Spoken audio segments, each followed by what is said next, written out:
I decided that I want to tell you guys about some of my favorite audiobooks that I've listened to since the beginning of this year. Are you ready? Woo!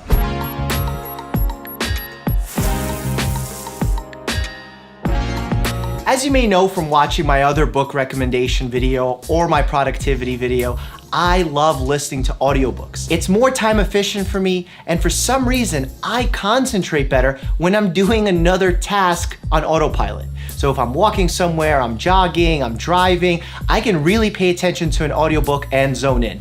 Don't ask me why, it just works. Before we start, we have to give a huge thank you to Audible for sponsoring us again on this video. And they have a great offer if you want to try Audible, where you get one audiobook for free plus 2 Audible originals when you sign up.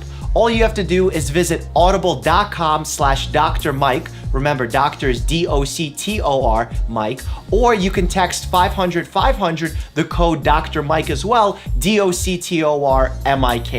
Are you ready? Bear, are you ready?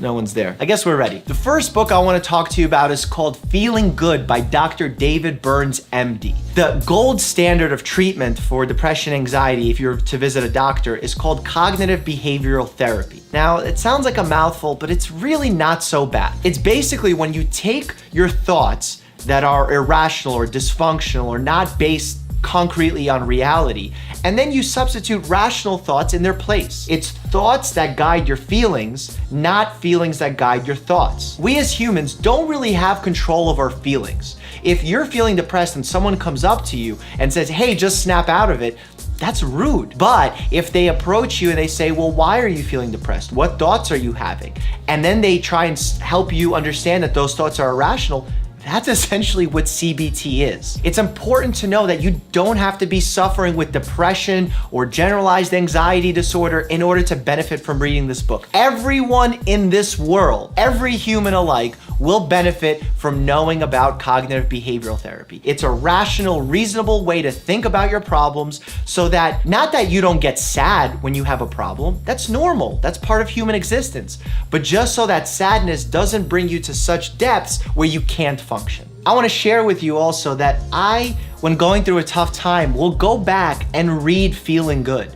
Because it's one of those books that, yes, there's information in there that once you learn it, you know it, but it's a skill that needs to be consistently sharpened and updated. Mike, you always look happy, you look balanced, how are you involved in so many things? It's because I'm constantly doing this form of CBT on myself. Now, that doesn't mean everyone's gonna be capable of this, and that's why I encourage anyone, if you're suffering with depression, anxiety, or you're even questioning if you have it, go talk to your primary care doctor. Talk to a mental health professional. There's nothing wrong with it. We all have times where we get stuck. That's part of life. And sometimes we need help. That's totally fine. And I tell you this from a lot of personal and professional experience.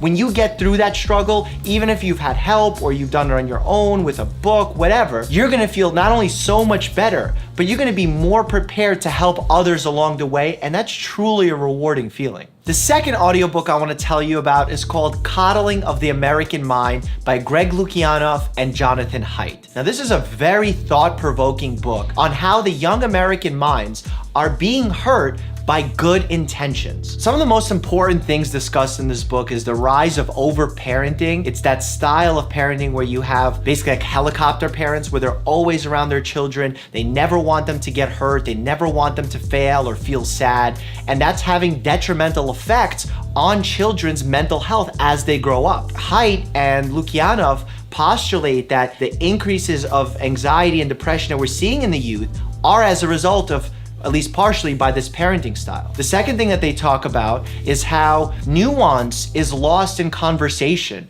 and how diversity of ideas is lost on college campuses. And I totally agree with that. I think when we talk about diversity, we should absolutely be talking about gender, sex, religion, race, but we also need to have a diversity of ideologies. And when we lose that, we actually become less smart. Because if we're never challenged, if no one ever gives us a new thought, even to argue against, we can become better. That's why if you look at athletes, when they compete against someone at a very high level, there's a huge level of respect because that person is making them better. rivals make each other better. One thing that stuck with me from reading this book is how there's so much lost free play when it comes to kids nowadays. And I see this even within my nephews. Everything is so incredibly structured and monitored. They never have the time to just be alone and play together and argue and fight and learn how to solve problems and actually develop their social fabric. I know it sounds funny to say that free play could be that important, but it really is. And I think Haidt and Lukyanov do a great job in breaking that down, explaining and giving concrete examples of what's going on in schools, with parents, within society, politics, and how that all factors in to the developing young mind. Totally recommend this book.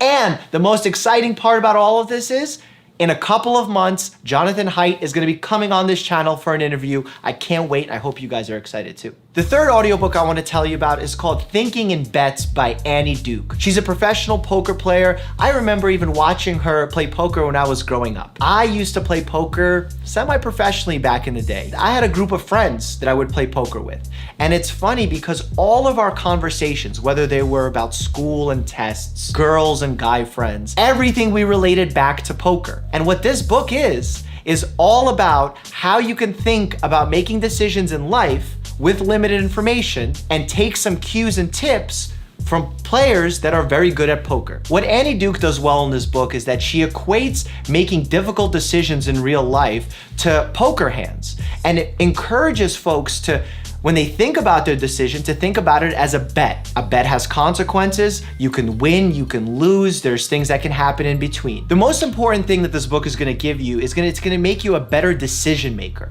It's gonna shift you away from certainty, where it's either gonna be a yes or no, to uncertainty, which is what life is. There's a level of luck involved. There's things that you're not gonna be able to plan for, things that are outside of your control. And what Annie Duke does is she lays out all these strategies that we can use to become better decision makers, so that we can become more analytical in our judgment, so that we can have more favorable outcomes in the future. This book covers bias really well. In fact, Annie Duke actually takes from a handful of psychology literature and incorporates that into her own thinking, into her own process for making a decision. That's why she's become this incredibly successful business consultant. This is by no means an exhaustive list of audiobooks that are great. These are just some of my favorites that I've read since the beginning of this year. And I want to do this a little bit more often. When there's nothing going on in the news, medically speaking, I want to jump in and tell you about interesting reads or listens that I'm going through to share. Because not only do I benefit from listening to these audiobooks, but you can as well. Remember, visit audible.com/Dr. Mike, DOCTORMIKE, or text the number 500-500, the code Dr. Mike, again, DOCTORMIKE, to get 1 free audiobook and 2 Audible originals. As always, stay happy and healthy.